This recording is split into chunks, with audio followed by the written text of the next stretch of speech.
నమో వెంకటేశాయ. అందరికీ నమస్కారం. ఈరోజు మనం దర్శించబోతున్నాం కలియుగ ప్రత్యక్ష దైవం తిరుమల శ్రీ వెంకటేశ్వర స్వామి వారి వైకుంఠ ద్వారదర్శనం. తిరుమల మహత్యం.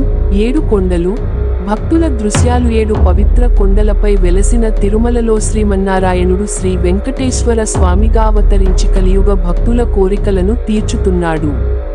ప్రపంచం నలుమూలల నుంచి లక్షలాది మంది భక్తులు శ్రద్ధ, భక్తి, విశ్వాసాలతో స్వామి దర్శనానికి వస్తుంటారు. వైకుంఠ ద్వార విశిష్టత. వైకుంఠ ద్వారం అనేది గర్భగుడి ఎడమ వైపున ఉన్న పవిత్ర ద్వారం.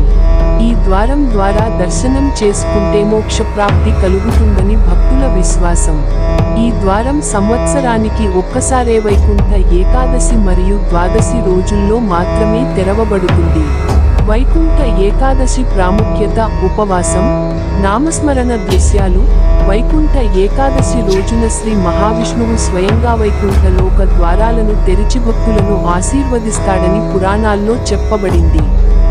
ఈ రోజు ఉపవాసం, నామస్మరణ, గోవిందా గోవిందా అనే జపం అత్యంత పుణ్యఫలాన్ని ఇస్తుంది.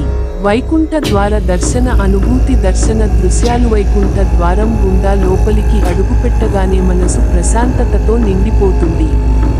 గోవింద నామస్మరణతో ఆలయం మారుమోగుతుంటే కళ్ళలో తెలియకుండానే కన్నీళ్లు తిరుగుతాయి. పుష్పాలంకరణ, ఆభరణాలతో మెరిసే శ్రీ వెంకటేశ్వర స్వామి దర్శనం భక్తుల జీవితంలో మరువలేని అనుభూతి. ఆధ్యాత్మిక సందేశం.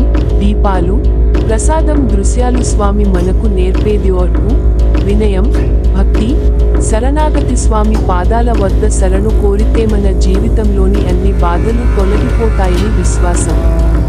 శ్రీ వెంకటేశ్వర స్వామి వారి ఆశీస్సులు మీ కుటుంబంపై ఎల్లప్పుడూ ఉండాలని కోరుకుంటూ వారి వైకుంఠ ద్వారదర్శనం. తిరుమల మహత్యం. 7 కొండలు, భక్తుల దృశ్యాలు. 7 పవిత్ర కొండలపై వెలసిన తిరుమలలో శ్రీమన్నారాయణుడు శ్రీ వెంకటేశ్వర స్వామిగా అవతరించి కలియుగ భక్తుల కోరికలను తీర్చుతున్నాడు. ప్రపంచం నలుమూలల నుంచి లక్షలాది మంది భక్తులు శ్రద్ధ, భక్తి, విశ్వాసాలతో స్వామి దర్శనానికి వస్తుంటారు. వైకుంఠ ద్వార విశిష్టత. వైకుంఠ ద్వారం అనేది గర్భగుడి ఎడమ వైపున ఉన్న పవిత్ర ద్వారం. ఈ ద్వారం ద్వారా దర్శనం చేసుకుంటే మోక్షప్రాప్తి కలుగుతుందని భక్తుల విశ్వాసం.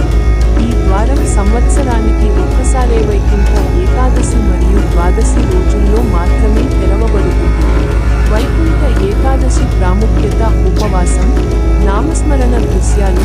వైకుంఠ ఏకాదశి రోజున శ్రీ మహావిష్ణువు స్వయంగా వైకుంఠ లోక ద్వారాలను తెరిచి భక్తులను ఆశీర్వదిస్తాడని పురాణాల్లో చెప్పబడింది.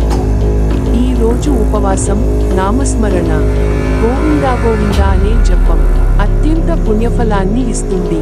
వైకుంఠ ద్వార దర్శన అనుభూతి. దర్శన దృశ్యాలు. వైకుంఠ ద్వారం గుండా లోపలికి అడుగుపెట్టగానే మనసు ప్రశాంతతతో నిండిపోతుంది. గోవింద నామస్మరణతో ఆలయం మారుమోగుతుంటే కళ్ళలో తెలియకుండానే కన్నీళ్లు తిరుగుతాయి. పుష్పాలంకరణ, ఆభరణాలతో మెరిసే శ్రీ వెంకటేశ్వర స్వామి దర్శనం భక్తుల జీవితంలో మరువలేని అనుభూతి. ఆధ్యాత్మిక సందేశం. దీపాలు, ప్రసాదం. దృశ్యాలు. స్వామి మనకు నేర్పేది ఓర్పు, వినయం, భక్తి, శరణాగతి. స్వామి పాదాల వద్ద శరణు కోరితే మన జీవితంలోని అన్ని బాధలు తొలగిపోతాయని విశ్వాసం. శ్రీ వెంకటేశ్. ఈ వీడియో మీకు నచ్చితే లైక్ చేయండి, షేర్ చేయండి, సబ్స్క్రైబ్ చేయండి. గోవిందా గోవిందా. ఓం నమో వెంకటేశాయ.